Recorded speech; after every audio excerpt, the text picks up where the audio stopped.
Do you feel like a zombie in the morning when you wake up? Are you setting and snoozing multiple alarms in order to get you out of a deep sleep? Is it a struggle to get out of bed and start your day feeling energized and ready to tackle any challenge? Waking up without feeling tired can be a huge problem. Many people struggle with trying to overcome the feelings of exhaustion, and these effects can impact your workday, your productivity, and even your relationships. Today's video will cover tried and true techniques on how to wake up early without feeling tired. My name is Jordan, and I'm from Wisey. Let's get started. A good night's sleep depends on how you behave before you go to bed, in bed, and after you wake up. So, let's talk about some tips that will help you understand and improve each phase of this cycle. Let's begin with healthy routines before going to bed, because your wake-up routine in the morning is almost as critical as your sleep habits the night before. First of all, you should avoid coffee after lunch, or anything with caffeine for that matter. Some people need up to a 12-hour interval for caffeine to stop its magic. Some will be able to sleep after just 5 hours of drinking a double espresso. Many adults will know when the last dose of caffeine intake should be, so that they're feeling refreshed to the daily tasks, but also so your sleep is not ruined by your caffeine intake. Those who claim that they can go to bed right after drinking a cup of coffee are a very rare breed. Since we're talking about chemistry and physiology, caffeine is for waking us up, not for helping us sleep. That is how this chemical works for most organisms. You should also avoid exercising 2 to 3 hours before bedtime. Exercise is great, but similar to caffeine, it actually wakes your body up. It pumps adrenaline into your bloodstream and can end up helping you stay wide awake. If you absolutely have to do some training before going to bed, try stretching or walking instead of cardio and jogging. Next, try to reduce your screen time. Melatonin, the chemical that's associated with the sleep-wake cycle, doesn't work well with daylight. For centuries, our ancestors felt safe during the night, since many predators would stop hunting and go to sleep. So melatonin is produced by the human body in dim light or pitch dark situations, telling us that it's safe to sleep. The brightness from your screen can possibly prevent our body from producing enough melatonin to lead to a night of solid rest. In the best case scenario, you could read a book and adjust your lamp to a lower dimming setting. However, if you watch a movie or scroll through social media before going to bed, make sure that you dim your screen and lower your sound levels.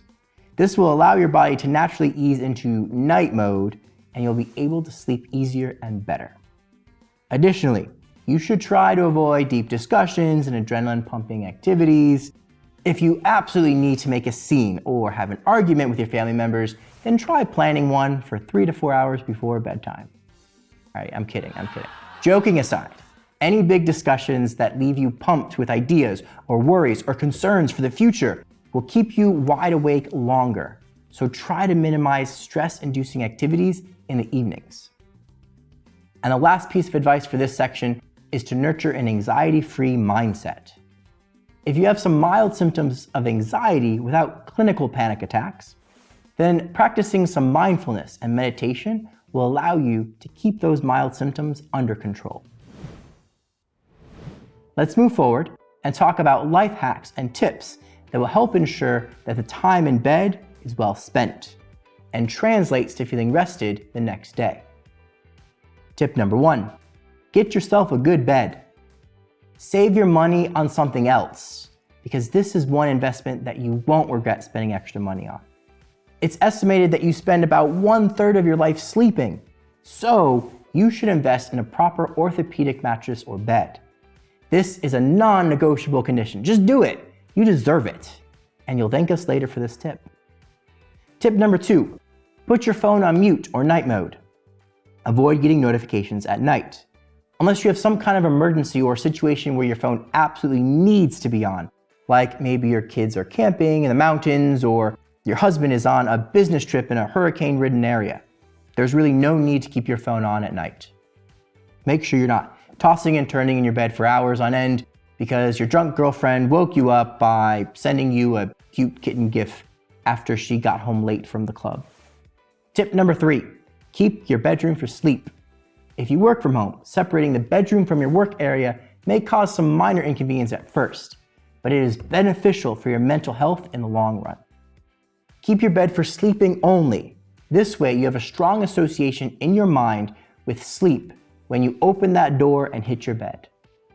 And finally, tip number 4, try to have a routine and stick to it. You should be going to bed at about the same time every night. Routines help our physical clocks to function better. Your body gets used to this schedule, and having the same pattern allows your body the ability to switch off when the time comes. Before we continue and talk about morning routines, tell us in the comments below this video about your key ingredients. How do you wake up early if you have to without feeling tired? And where do you get the energy to wake up and stay awake? Now, let's dive onto the last part of our video, having a morning routine. If you are one of the 30% of older Americans who suffer from insomnia, there's not much that you can really do to improve your mornings unless you address this medical issue with a doctor. Getting enough sleep is critical for most of your body systems to function properly, like your cardiovascular and nervous systems, as well as crucial to your mental health. Hopefully, these tips will help those of you who may have a hard time getting up or feeling positive in the morning. First, try to open up your morning with an affirmation or a mantra. It could be something like, "Let's rock this day," or "Here comes the world conqueror." Or maybe a more humble one like, "This is going to be a day full of joy." Be your own life coach and start your day with some positivity by having a simple mood-raising statement that will frame your entire day right from when you wake up. Next, get some sunlight into your room and onto your skin. Do you remember that the melatonin we talked about earlier? Get those ancestral instincts working for you again. Let your body know that the sun is up, as well as those predators, so you'd better be awake and ready to go too. Open your curtains as soon as you get out of your bed. Let the sun shine into your day. On a less instinct-driven side of our body functions, vitamin D from the sun is an additional booster for a good mood. So if you have a large window, patio, or balcony to sip your cup of coffee from, then definitely do that. Next, get some physical activity. However sporty or unsporty you may be, mornings are the best time for these kinds of activities. Slow stretching, lazy yoga, a 7-minute HIIT, or even jogging around the block all work just fine. Going for a marathon or exhaustive sport routine will just drain your energy more. So keep it nice and short, 15 or 30 minutes maximum, to keep your bloodstream full of adrenaline. Finally, drink some water.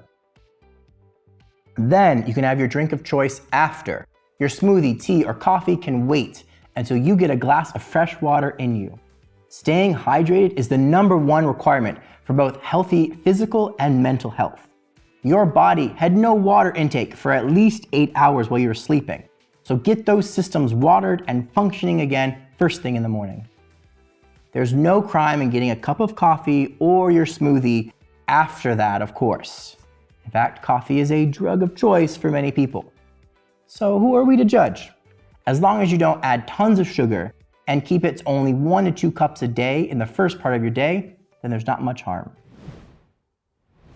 Oh, almost forgot. I've got a bonus tip for you. Add something fun that you enjoy doing to your morning routine. If a couple of pages from a book added to your wake-up routine will make you look forward to waking up, add it to your morning routine. If you love that smoked salmon breakfast at your first floor bagel bakery, feel free to indulge in it now and then. If you can't wait for that crime podcast, then listen to it as you jog to brighten up your day. Adding something that you absolutely love doing to the very beginning of your day makes you literally want to spring out of your bed when your alarm goes off. Rewarding yourself throughout the day is a great habit that keeps your mental health strong and going. Add those little tokens of self-love and self-appreciation to kickstart your day for an invigorating early morning, which will then hopefully lead to a pleasantly productive day. Thank you for coming along this journey with us. I hope that you've picked up some valuable insights along the way. If you found this video helpful and you want more content like this, then click the subscribe button and the notification bell so that you'll be sure not to miss any future videos. See you next time and have a good night's rest.